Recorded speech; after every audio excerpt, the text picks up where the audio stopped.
There has been a rock slide in Banff National Park. RCMP saying that multiple hikers have been injured or killed in an area just north of Lake Louise. And Sarah Galashton is following this breaking news story. We only got news of this, a few hours ago, and still a lot of details that have not been revealed. Right, and so part of that is because, Ian, this is right now sort of ongoing at the moment. This happened, we understand, from RCMP around 1:30 in the afternoon, as you say, involving multiple hikers, as they're being described, caught in what the RCMP are calling a rock slide on a trail in the Bow Glacier Falls area. Serious injuries or possibly multiple fatalities as well, and we're waiting for clarification on that. The challenge here is that there's spotty or even no cell service in this area. It's about 27 kilometers north of Lake Louise is this area that we're talking about, along the Icefields Parkway, which is Highway 97, Highway 93 north. It's a very popular drive with tourists and people who are local to the area, but we are told that they should anticipate that there will be at least temporary closures as authorities, RCMP, are trying to deal with this matter. We know that there is STARS air ambulance that has been put in the air. At least 2 helicopters have responded to this, and having reached out to the air ambulance service in Alberta, we're told that they will comment at some point, but not right now, because, like I say, this is ongoing. And I'll also say that this is Parks Canada, so this is under federal jurisdiction. To that, we have as well Stephen Guilbeault, who is currently the Minister of Cultural Identity, but he has also tweeted about this, saying that he is aware that this has happened, thanking Parks Canada, visitor safety teams, and first responders who are on the ground right now, and as well, Ian, saying that my prayers are with everyone affected as we await further details. And tell us more about this area of Banff National Park. Right. Well, so this area, we're talking about a glacier falls. I mean, if you've seen any pictures of this part of the world, part of Canada, it is spectacular. We don't know exactly whether this has happened on a trail, where on the trail. These details are going to be coming, and we're understanding that there's going to be updates from RCMP and as well from Parks Canada. Still waiting time on that. But the area around these glacier falls, which are very popular and advertised to tourists as a point to stop along that highway, they describe them as the area as varied terrain, and that impossibly blue lake that Banff National Park is so famous for. You see that emerald water within this area, and then of course there's this waterfall that is fed by a glacier. Again, Icefields Parkway is how it is being described, as well as hikers on a trail. And all we know at this point, Ian, is that certainly there are injuries, multiple injuries, and possibly multiple fatalities as well. Yeah, so you have this area that is, depending on your perspective, fairly remote. As you say, not very much, if any, cell service. And presumably right now, emergency crews are in the middle of a major response. The STARS air ambulance, for example, as you said, if they're not, usually they're pretty quick about giving out information about whether they've been dispatched. They say yes. But in terms of transporting people, so you can just imagine the likely chaotic and frantic scene that's going on there. And you're going to be on the story while we're live on the air. Over the next couple of hours, you'll have an update for us at the bottom of the hour or sooner if we get any more details, Sarah. Absolutely. Thank you very much. Gonzalo Zambrano Narvaez is a geotechnical engineering professor at the University of Alberta, and he's been in this area before, and he joins us now live. And I guess, first of all, what's your reaction to the news that we've heard to this point? Well, I think our hearts and thoughts goes to the victim. I mean, the fatalities fatality that potentially has occurred, and the Rockies are landmarks that are active and moving, particularly around this time of the year, coming out of spring, getting to summer.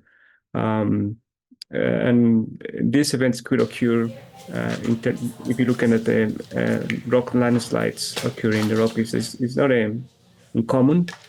And the challenge is here that we're looking to a remote area. There is no, communications, and that makes things more difficult. From what I got from the descriptions that I have been reading on the outlets, it seems that it occurs on a trail That's why you see people, not vehicles, and this, these things happens in the time of the year. Unfortunately, it happens in a place that a lot of tourists are coming by around this time of the year. Yeah, so that's interesting because I hadn't heard of major rock slides in this area, but you're saying that they do happen. The difference here is they happen in a place where people are, but other times they happen in places where there aren't people. Is that correct? That's correct. Yeah, and now and if we go into this post sprint, typically if rocks structures, when they fill their cracks with water, they eventually during the winter the ice expands and move those structures. And during the summer and spring, those structures became more loose. And through the cycle of summer and spring, these rocks that has fissures and fractures will move. And all depends of if you look at some of the area, particularly if this occur, what I'm speculating could be close to the fault. There are very sharp walls. Getting to the falls is a kind of open valley, but so I'm assuming that we should have occurred close to those areas where the rock mass is more steep. But we have to wait until more information comes online. And have you seen any evidence at all of what might be a triggering event? So let's say heavy rains or seismic activity. Have you seen any evidence of that? No, from what I have seen on the information that we have seen so far. I suspect it will be related to heavy rain, as this week today, and we have seen a lot of rain in Edmonton. And there was the forecast in Jasper, and that area is also was snow and rain, and it's going to be heavy rain. That could be a trigger of this event. Yeah. And I know you, of course, haven't been to this area since this happened. We're not getting information right now about the details because presumably they're in the middle of a search and rescue operation.